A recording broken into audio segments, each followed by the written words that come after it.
Здраво на сите и доброволите во моето ново видео. Време е за фудбалски вести.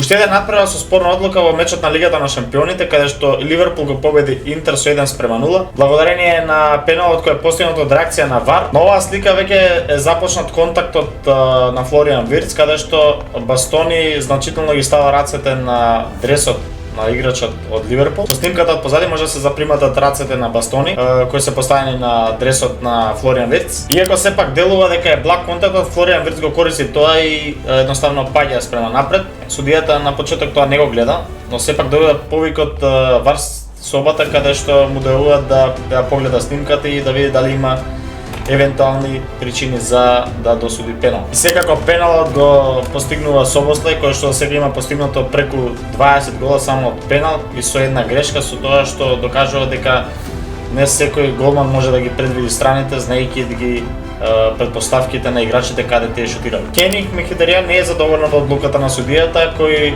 според него смета дека ако постојат вакви мали контакти и се досудуваат пенали, тогаш треба на секоја утакмица се додадат по минимум 16-17 пенали. Одлуката на судијата може да го чини Интер многу со оглед на тоа што сакаат да обезбедат пласман во топ 8. Без армија на повредени играчи, Валверде како десен бек, Родриго како лажно крило и Гонзало како шпиц. Реал Мадрид го претрпе четвртиот пораз оваа сезона, но овој пат од Сити. Родриго беше во серија од 32 надпревари каде што немаше постигнато гол, но сепак најде решение и постигна гол во 28-та минута против Сити. Но радоста кратко траеше бидејќи Сити успеа да изедначи со 1:1 и Рудигер направи катастрофална грешка и дозволи да постигне Халанд гол пенал за конечни 1:2. Слична ситуација имаше и Винисиус, каде што првично беше покажано на белата точка, но подоцна појавувањето од ВАР собата се докажа дека е тоа само фаул надвор од 16-тникот. Сити се искачи на четвртото место на табелата на Лигата на шампионите, а уште две победи од последните два надпревари би гарантирале место меѓу 8-те најдобри. Овој резултат и пораз вите како има голема улога и притисок врз тренерот на Реал Мадрид Чаби Алонсо, кој што се збореше дека доколку биде поразен ќе напушти тренерската улога на клубот